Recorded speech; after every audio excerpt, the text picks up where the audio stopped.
Madam Speaker, before I begin, I beg your indulgence and seek permission to read from my notes, please. Yes. I thank God Almighty for the opportunity to stand in this Parliament and contribute to the debate on the overdraft for fiscal year 2015-2016. I do this, Madam Speaker, in full recognition of and appreciation for the confidence demonstrated in me by the Honourable Prime Minister, Finance Minister, who saw it fitting in December 2014 to include me in his reconstructed Cabinet of Ministers. I humbly accepted this honor and pray God's guidance in helping me through this appointment to make a meaningful contribution to the social and economic development of my home country, the Commonwealth of Dominica. Madam Speaker, we listened with great interest on Friday to the presentation by the Honourable Minister of Finance. Keen students of politics and economics would have been intrigued by the approach adopted by the Minister of Finance in setting forth his policies and programs for the year ahead. These are very challenging times, Madam Speaker, and I cringed when it was insinuated that somehow, miraculously, Dominica could divorce itself from what was going on in the rest of the world and carve a particular niche for itself, unrelated to the reality of what is around us in the ECCU, the Eastern Caribbean Currency Union, and the wider Caribbean and the world. Indeed, when I heard of this inference, I reflected on the sheer genius of the Honourable Prime Minister in crafting the theme for this year's budget, keeping it real. Madam Speaker, I'm so sorry. Mr. Speaker. Mr. Speaker, our keeping it real demands that we understand our place in the global economic stratosphere. Dominica does not have an abundance of natural resources. We are not in a position to dig wells and extract oil, minerals, or precious metals. As a result, we must therefore look inward more than any other Caribbean country in terms of food supply and revenue generation. We may not rely heavily on the European and North American markets for tourists for our survival like some of our other neighbors, but it is from those same countries and beyond that we look for investment, foreign direct investment, grants and concessional financing, especially the grants and concessional financing that we're hearing so much of in this Honourable House, Mr. Speaker. So when such economies are sluggish, meaning there's no growth in those economies, Dominica cannot escape the adverse impact, albeit with a lag. That's the reality of our experience and existence, and no amount of spinning words is going to change that. I was therefore startled when the notion was given in the presentation yesterday that Dominica was somehow doing worse than any other country in the Eastern Caribbean Currency Union. As a result, I consulted the Eastern Caribbean Central Bank on their website. The data compiled by the ECCB on behalf of you had your turn, Honourable. The data compiled on behalf of the Eastern Caribbean Central Bank.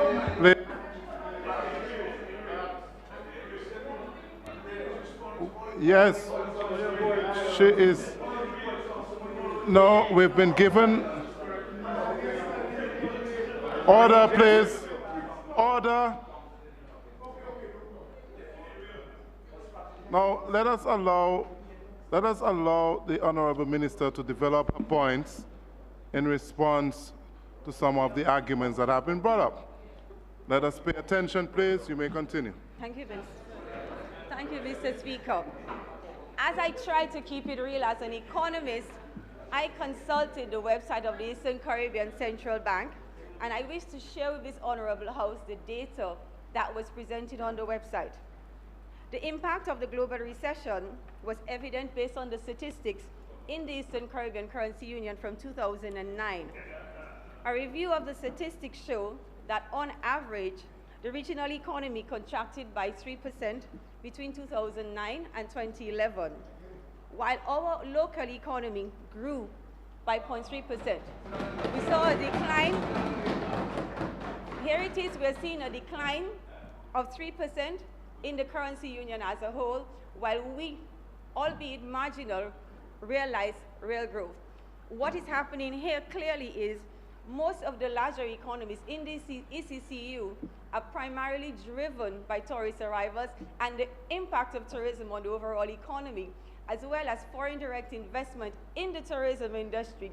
So clearly, the impact on those economies is going to be more direct than ours. Not to say that it's not going to impact on us at all. In the following year, 2012, the Dominican economy contracted by 1.1%, in contrast to growth, marginal growth in the CCU of 0.4. Unlike all of our neighbors, or most of our neighbors in the Eastern Caribbean Currency Union, who, due to the global recession, experienced consecutive years of decline, those same economies I've referred to, mainly reliant on tourism, in some cases having declines, consecutive declines of 4 and 5 years.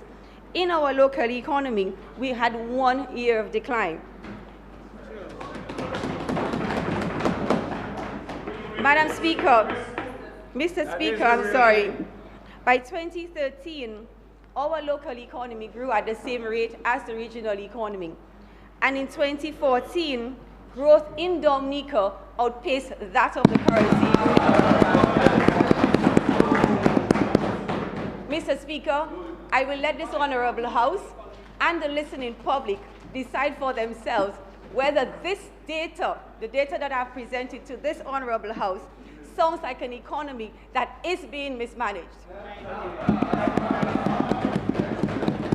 Keeping it real. Mr. Speaker, some in this Parliament and the wider country may be hearing of Miriam Blanchard for the first time, but others, including some on the opposite side, are familiar with my career up until my appointment.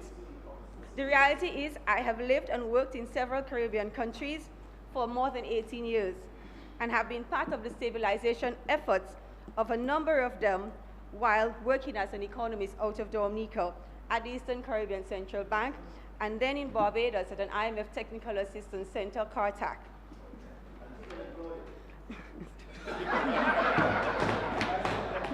Mr. Speaker, I knew how Dominica was perceived and where it was positioned back in 2000 when this Labour administration assumed office. I knew how it was to travel throughout the Caribbean, and here Dominica still being likened to the only country in the Caribbean that Christopher Columbus would recognize were he to visit the region today. I knew how it was then, and I know how it is now. Mr. Speaker. I recall Yes, let's listen to the point of order. I'm not stopping. Let's listen to the point of order. Yes. Yeah. Mr. Speaker. Yes. In the discussion, we are discussing the overdraft. And right now, the No, member, no. the senator is making a contribution on the budget yesterday, Mr. Speaker. But I do not see why it is not relevant. I believe that she is delivering some statistics that are relevant to the performance of the government. So let us continue to listen to the contribution of the minister. I deem it quite relevant. Thank you, Mr. Speaker. I knew how it was to travel through the Caribbean and hear persons say how Dominica is the only country in the Caribbean that would be easily recognized by Christopher Columbus were he to arrive today. I knew how it was back then for technocrats around the region to speak openly about their lack of interest in attending conferences in our island, not just because of the hassle associated with traveling to Dominica, but because of the lack of luxurious hotels and conference facilities that existed at that time. I know of Dominicans with certain health challenges, Mr. Speaker, living in neighboring countries who come home to Dominica for health care because it's more affordable and of a higher standard today. So I take serious offense when I come into this parliament and hear people speaking of us as a failed state. I knew of the Dominica that was, and I know of the Dominica that is today. So I do not buy into the notion that this is a poor brother of the Caribbean. I do not accept that Dominica is doing any worse than all of the other countries in the Caribbean. This is not what I see. This is not what I hear. This is not what the data says to us.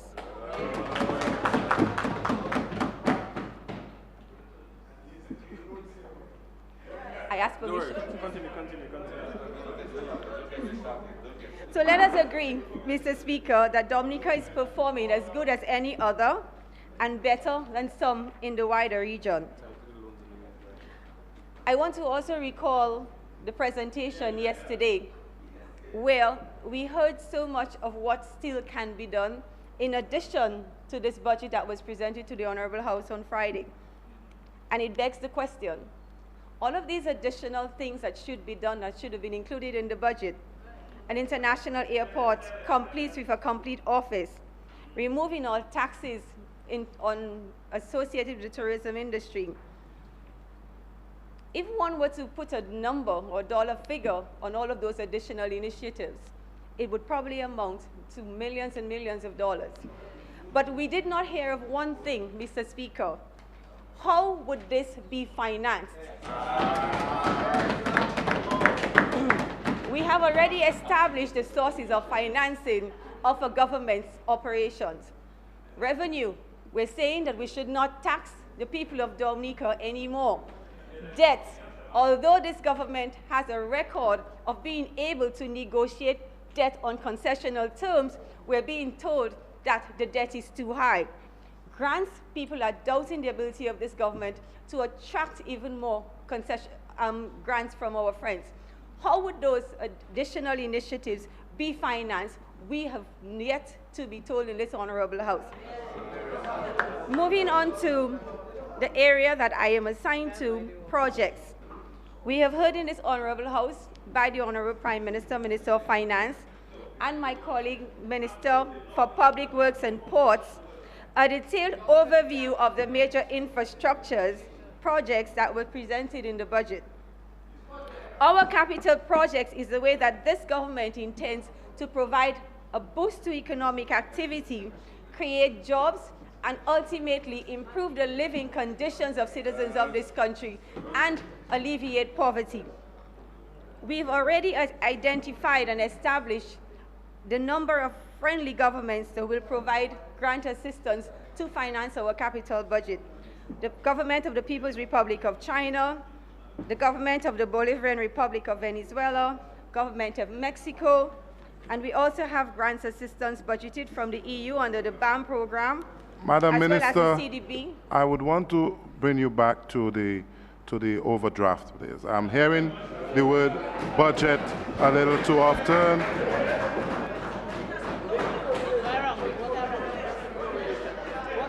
Mr. Speaker,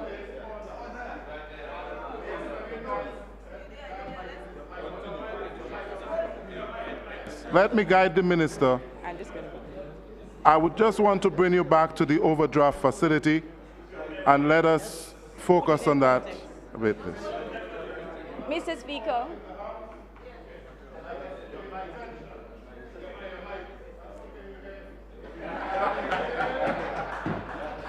Mr. Speaker, I seek your indulgence again. I am speaking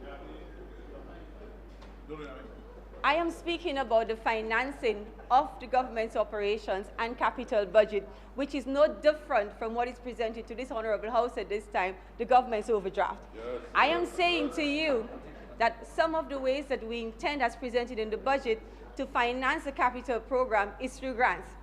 We have heard in this Honourable House that in this budget, we expect 54% of our capital program to be grant financed. This is all I'm saying. I'm moving on.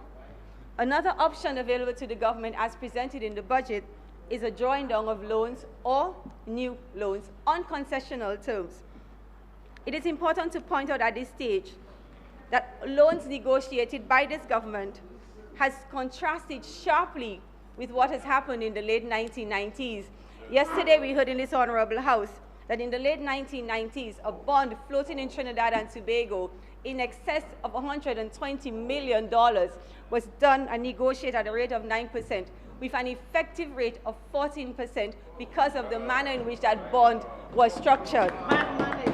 This government, however, has restructured that bond, and the interest rate is now 3.5%. This comparison I put to this Honourable House. Data for loans, new loans by this government between 2005 and present, the average interest rate on those loans, 2.2%, Mr. Speaker.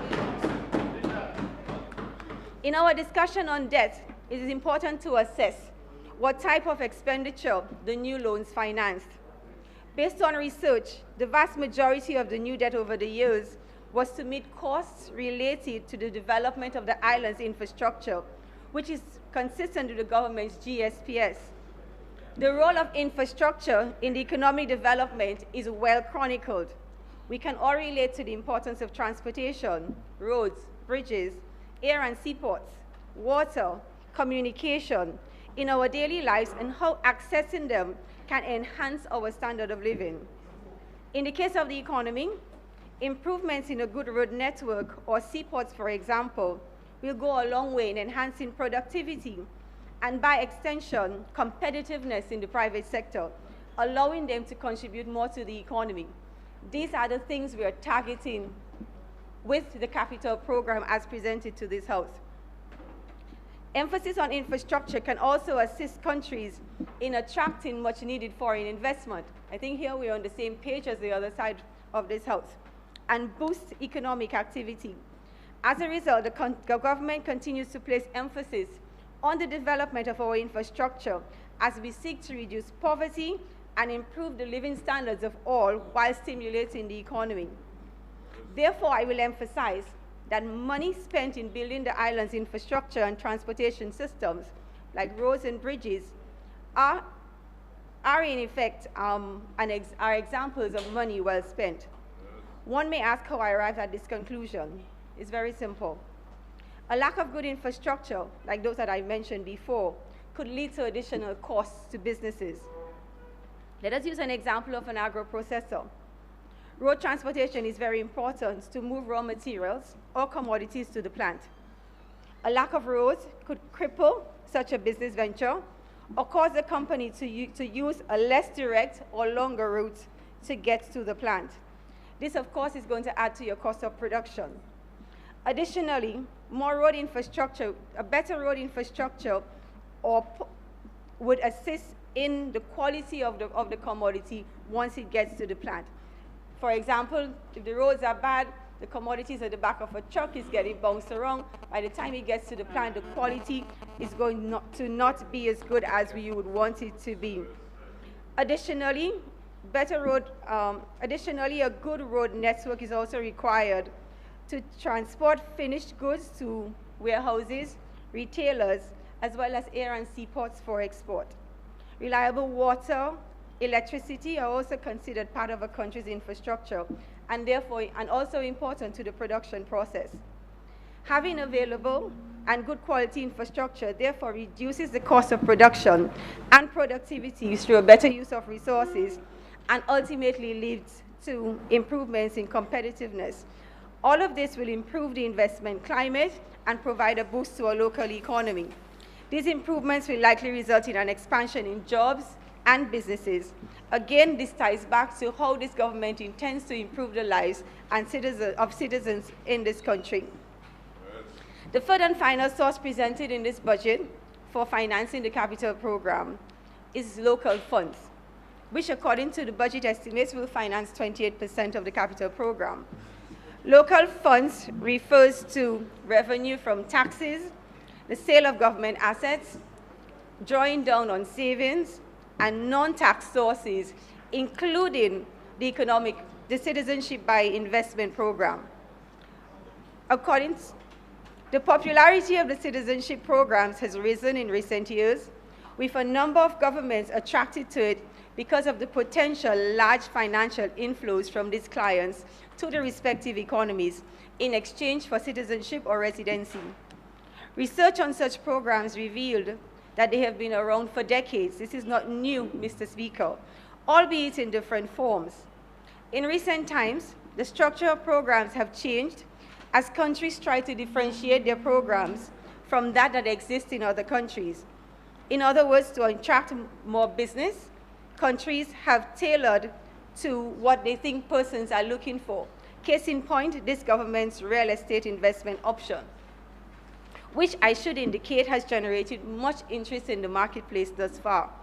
In short, this program is tried and tested. The use of this program in a country's development is not new. Of note, again, is a huge impact, the potential impact, based on the success of this program. All we have to do for this is to look at our sister country, St. Kitts and Nevis, which is growing in excess of 6%, Mr. Speaker. The potential risks, however, of such a program are well documented, and as such, this government is proceeding cautiously while implementing all necessary measures to ensure the credibility and integrity of this program.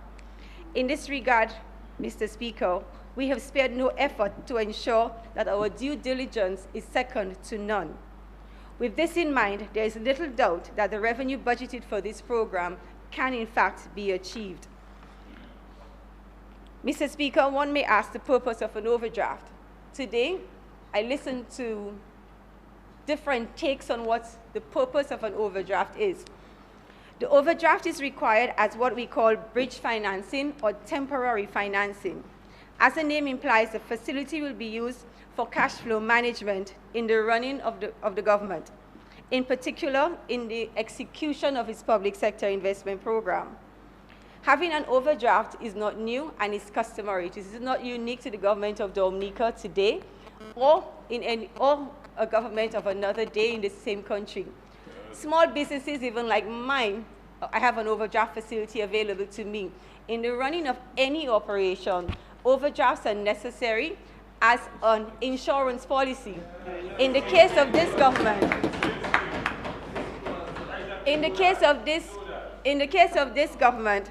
we are looking, the need for the overdraft stems mainly as an insurance in the event that our inflows from revenue and our daily expenditures, not just on our current expenditures, but also those on the capital program, in the event that we have a mismatch. For instance, sometimes, as we saw in the budget, we had over 30% of persons not meeting the road tax in this country. If the budget is for X amount and some people are not meeting their obligation, this can cause a mismatch in the cash flow management of the country.